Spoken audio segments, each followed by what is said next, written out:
After 6 weeks of loitering on the Spanish stairs, Captain Peter Yovel at last heard the words he had hoped to hear.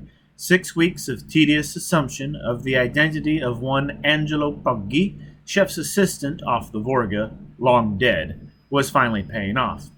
It had been a gamble, first risked when intelligence had brought the news to Captain Yovel that someone was making cautious inquiries about the crew of the pristine Vorga, and paying heavily for information. It's a long shot, Yovel had said, but Gully Foyle, AS 128/127-006, did make that lunatic attempt to blow up Vorga, and 20 pounds of pyre is worth a long shot. Now he waddled up the stairs toward the man in the Renaissance costume and mask. He had put on 40 pounds weight with glandular shots. He had darkened his complexion with diet manipulation. His features, never of an oriental cast, but cut more along the hawk-like lines of the ancient American Indian, easily fell into an unreliable pattern with a little muscular control. The intelligence man waddled up the Spanish stairs, a gross cook with a larcenous countenance. He extended a package of soiled envelopes toward Foyle. Filthy pictures, senor. Cellar Christians kneeling, praying, singing psalms, kissing cross. Very naughty, very smutty, senor. Entertain your friends, excite the ladies. No, Foyle brushed the pornography aside. I'm looking for Angelo Poggi. Young Yeovil signaled microscopically. His crew on the stairs began photographing and recording the interview without ceasing its pimping and whoring. The secret speech of the intelligence tongue of the inner planet's armed forces wig-wagged around Foyle and Robin in a hail of tiny ticks, sniffs, gestures, attitudes, motions. It was the ancient Chinese sign language of eyelids, eyebrows, fingertips, and infinitesimal body motions. Senor, young Yeovil wheezed. Angelo Poggi? Si, senor. I am Angelo Poggi, chef's assistant off the Vorga. Expecting the same start of terror manifested by Forrest and Orell, which he at last understood, Foyle shot out a hand and grabbed Yang Yovel's elbow. Yes? Si, senor, Yang Yovel replied tranquilly. How can I serve your worship? Maybe this one can come through, Foyle murmured to Robin. He's not scared. Maybe he knows a way around the block. I want information from you, Poggi. Of what nature, senor? And at what price? I want to buy all you've got. Anything you've got. Name your price. But, senor, I am a man full of years and experience. I am not to be bought in wholesale lots. I must be paid item by item. Make your selection and I will name the price. What do you want? You were aboard the Vorga on September 16th, 2436. The cost of that item is 10 credits. Foyle smiled mirthlessly and paid. I was, senor. I want to know about a ship you passed out near the asteroid belt, the wreck of the Nomad. You passed her on September 16th. Nomad signaled for help and Vorga passed her by. Who gave that order? Ah, senor. Who gave you that order and why?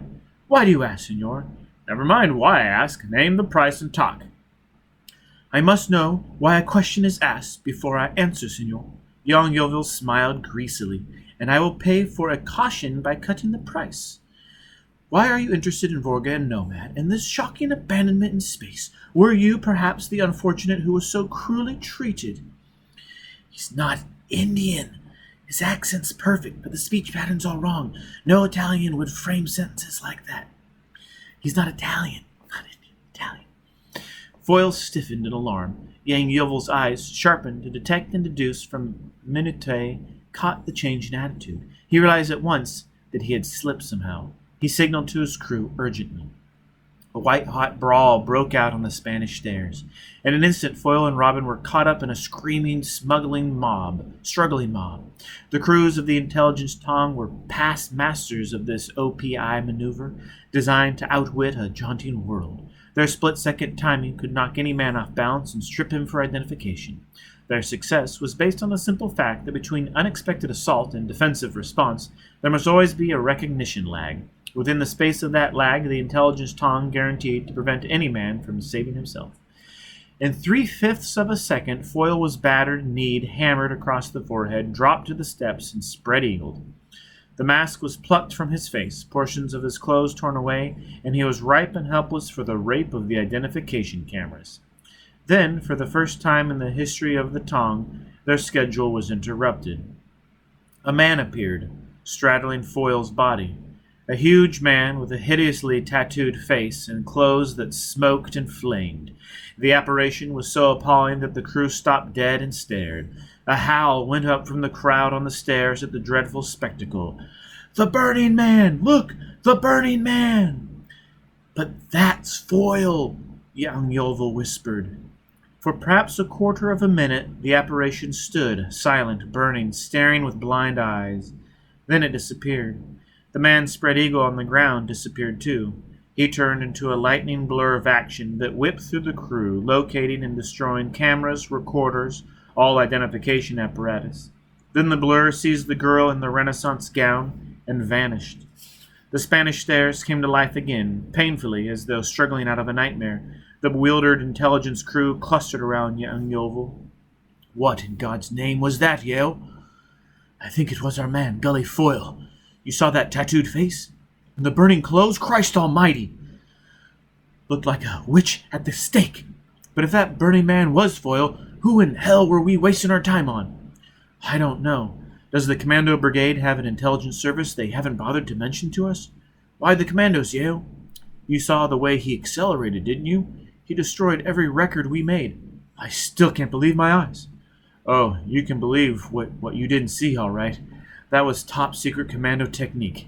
They take their men apart and rewire and re-gear them. I'll have to check with Mars HQ and find out whether Commando Brigade's running a parallel investigation." "Does the Army tell the Navy?" "They'll tell intelligence," young Yeovil said angrily. "This case is critical enough without jurisdictional hassles. And another thing, there was no need to manhandle that girl in the maneuver. It was undisciplined and unnecessary." Young Yeovil paused, for once unaware of the significant glances passing around him. "I must find out who she is," he added dreamily. "If she's been re-geared too, it'll be real interesting, Yale." A bland voice, markedly devoid of implication, said, "Boy meets commando." Young Yeovil flushed. "All right," he blurted. "I'm transparent. Just repetitious, Yale. All your romance start the same way. There's no need to manhandle that girl." And then Dolly Quaker, Jean Webster, Gwen Roggett, Marion— "No names, please," a shocked voice interrupted. "Does Romeo tell Juliet?" "You're all going on latrine assignment tomorrow," young Yeovil said. "I'm damned if I'll stand for this salacious insubordination. No, not tomorrow, but as soon as this case is closed." His hawk face darkened. "My God, what a mess! Will you ever forget Foyle standing there like a burning brand? But where is he? What's he up to? What's it all mean?"